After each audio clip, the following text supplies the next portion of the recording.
this chicken head is outside talking again.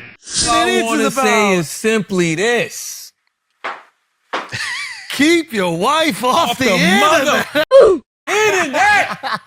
Why does your wife have a microphone in her face? Do not allow your wife to start a mother podcast, bro. Yes. Okay, there can be one entertainer in this family, and it shall be me. So if you've been living under a rock towards the end of last year, you probably missed one of the most scandalous situations involving a married couple. I'm talking about Akaash Singh and his chickenhead wife, Jasleen. Jamari Speaks just dropped a video covering the latest developments between Jasleen and Akaash. So let's check out the clips. Ladies and gentlemen, dons and donettes everywhere, let's keep it moving. Akaash has really not been featured on the Flagrant podcast, as he has actually been on a stand-up tour. But as for his wife, she has still been posting non-stop onto TikTok, and has essentially doubled down on everything that she was being criticized for, whether it be the shopping addiction, trying to act like she is totally unfazed about everything going on online, and in general, it's pretty apparent that the entire situation taught her pretty much nothing. You know, it's kind of like watching a child plug their ears when someone's talking to them and say, no, no, no, you guys are lying meanies. And as for her podcast, it has completely come to a stop. This is something that Andrew Schulz himself said he was going to personally make happen a couple of months ago. Delete the podcast. Delete ours? No more influencing. No, I'm talking about her. Oh, we're working on it. No influencing. I don't want you don't let your wife be influencers. Don't let your wife be podcasters, man. And he and Charlemagne also made several other thinking out loud comments about Akaash here as well. What happened, man? Akash's wife made you want to not be married? What happened? I'm never gonna tell the world. I ain't going through that shit. That shit is crazy. So I noticed a lot of people at the height of the drama came out dissing Andrew Schulz, Charlemagne, and the rest of the Donnies on the podcast were clowning Akaash, saying that they're not real friends. But none of these people know if the man them went behind the scenes and spoke to Akaash about the situation. Also, when you go through a madness and your boys find out about it, you know they're going to clown you, innit? It's just part of the culture. It's just how men communicate, as far as I'm concerned. I've been through it. So yes, clearly here Andrew was kind of letting his true feelings be known. He wasn't coddling him like he was on the couch of that episode. You know, it's almost like when you have a friend and you know he's fucking up, but you want to be like kind of polite to his face. And then you see your other mutual friend and you're like, yo, what's going on with George? What the fuck is he doing? And like I said, she had not done her podcast since the controversy kind of unfolded and they made that public appearance. But now she is actually back on this other guy's show. And when I tell you guys that this confirms that she learned absolutely nothing, and is likely incapable of hearing any sort of constructive criticism, that might be a serious understatement. I just feel like when I first got into this, I was like, I just want to be myself 110%. And the audience isn't stupid. And my friend told me this. She said, you can feel someone's energy through their content, if they're genuine or not. So I just always, first and foremost, was like, I just want to be genuinely myself. It just felt most authentic to who I was.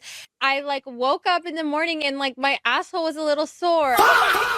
Like in hindsight, I also feel like sometimes if people want to take you in a negative way, like they will, you know? I absolutely agree. Cause I think like that is like one of the reasons that I was like, oh, like we'll get along, right? Because now the host of this podcast is virtually useless. He is essentially just there to say, yeah, girl, you were totally right. Anyone with anything negative to say is just a jealous hater of the lifestyle you get to live thanks to Akaash's money. When I see like influencers or creators, the reason that I don't fit into the space, and I'm sure you also feel that way, is because I do feel like it's like overly curated, right? I see most people and I'm like, I've been around these people long enough to now understand like, yo, out of all the ways that you present yourself on the internet, you are not that. Right. And the reason they do not fit in on the internet is because neither of them have like a real presence in the space. In fact, I'm convinced that the only reason she gave this dude an interview in the first place is because back a couple of months ago when the whole thing was unraveling, he was just about the only man defending her in that situation. I've heard people say much worse things about Jasleen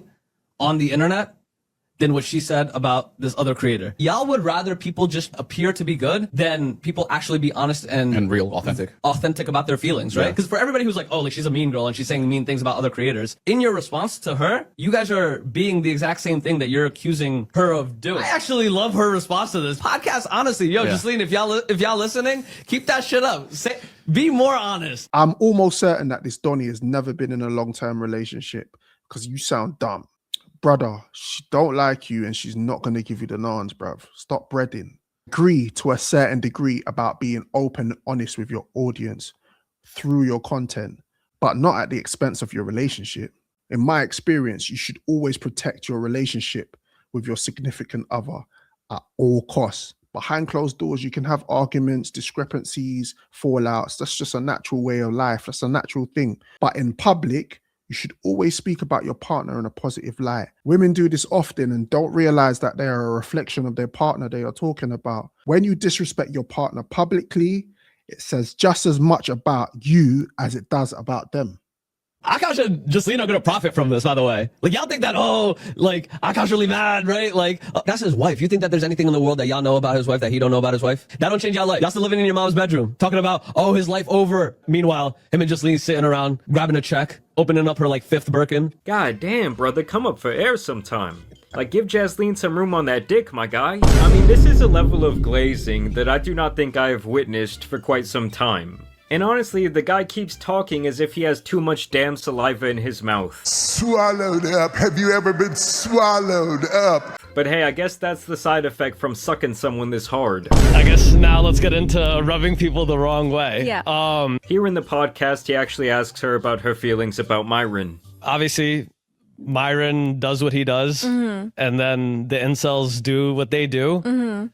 How did you feel? Like, I remember because you asked me this question, like, what is it like to look at like think pieces and people analyzing your marriage and your personality? It feels weird and it feels surreal because you're like, but you don't know me. You don't know anything about me. You've never talked to me. Like, you're taking the intention of this video in the complete wrong way. I was popping my pussy. The misogyny was like really crazy. It was bizarre to me because I'm like, my husband can go on stage and literally has a joke in his special about like getting a hooker isn't like cheating, it's just outsourcing, which I really don't care. Like, I think it's a funny joke, but it's like, if I say something that's equally, raunchy, like, then I'm a whore or all these things. I don't give a fuck if I was a virgin or I wasn't, or if my body count was 100. I don't even want to say his fucking name, but this fucking loser whose name you said, like, he was on the Flagrant podcast like 5 fucking years ago. And my husband just humbled the shit out of him and basically embarrassed him because he was like, I think what you do is corny. So yeah, she blames the entire thing on misogyny, which I personally found hilarious. Like, on my channel, I have historically spoken out about the red pill community and a lot of their ideology, and y'all know I'm not the biggest fan of Myron, like, full stop. But damn it, he was not wrong in his dissection of this entire situation. I mean, honestly, this whole thing got me feeling like when Spider-Man had to break out the black suit, got me acting out of character.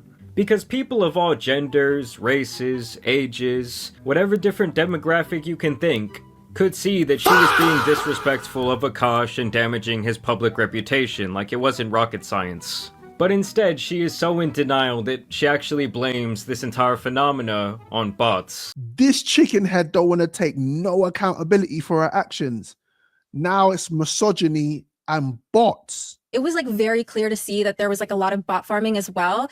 And I could tell there were bots because like the 1,500 followers I gained on Instagram, I immediately lost like within the span of 2 months. So it was like up and then down, which is funny because they say very racist things against Indians and South Asians, but like that's where you get your bots. Yes, so once again, she really just attempts to save face by making any excuse that she can. It's kind of a part of, unfortunately, like the fame kind of thing. And I don't feel like I've reached a certain like thing at all, but I think when people start to know about you, it's like kind of the downside of it. Like, is that the reason you want to go viral, is like the video hating on me? Okay, if that's fine, but like that's not the reason like I would want to go viral. I went viral being myself, you dumb fucking bitch. Like, oh my god, does she not realize that she is not famous? She is infamous. Like, she is only known because she was posting embarrassing shit online.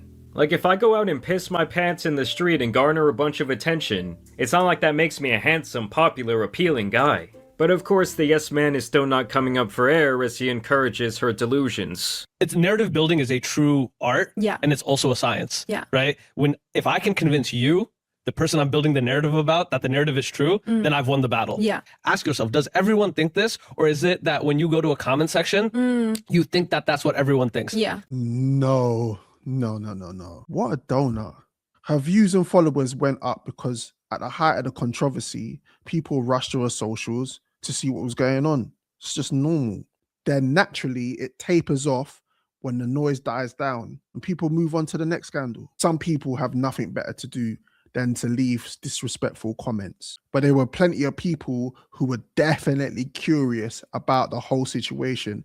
The topic resonates with a lot of people in relationships all around the world. So of course, they're going to want to see what she's saying. And honestly, I think this dude just wants to be Jasleen. Like, she better watch her back as he takes a trip around the room in her high heels, maybe her panties. Look at the things I've actually had to go through with my partner to be in the spot to pop Birkins on you. Yeah. I'm gonna always come back to the popping Birkins. Yo, because I be sitting around thinking like, yo, if I was Jasleen, I would be doing it worse. Like, that's why God knew to make me have to struggle for my shit, because God knew if he gave me all of that shit at 25, 26, I'd be like, I would go on TikTok every day, just grab a rack and just count it in front of me like, oh, y'all mad? Y'all mad? Yo. Hey, yo, damn, I'm catching residual saliva over here from my computer monitor. I mean, it's pretty sad this guy is out here flexing another guy's money. He's flexing another woman's shopping sprees. Like, really, this entire thing is insane. And these two people are so infatuated with material possession that it just makes me sick. I think men need to feel like they can provide and they can achieve, their dream to be in a functioning relationship. I feel like if that's not working, then the relationship part can't work, in my opinion, from what I've seen. So I was just praying to God, like, super hard every single day. I would get on the train and I would see these girls in like Burberry trench coats, big diamond ring, Louboutins. Like, and I was just like, please, God, like, I just want to be like, that symbolized success to me. But I wanted to have success because I also wanted our relationship to work, because I wanted him to feel like he was the man and he could provide. You can hear how Jasleen talks about material things symbolizing success. True success, in my opinion, symbolizes living a life aligned with your purposes and values. It means you're doing work and living in a way that feels meaningful, not just profitable. I get the part where she wants her man to be successful and be able to provide, but yet again, at what cost? Listen, I don't think these people are bad. I just think they're rookies. And you must learn how to protect each other. That's the key. Akaash has no nuts. What do you mean by that? Because his missus is still online chatting. Shout out to Jamari Speaks. The entire episode is in the description below. Make sure you go check that out. Morgan Heights signing out. Shout out to Sakafet Freckles. Peace.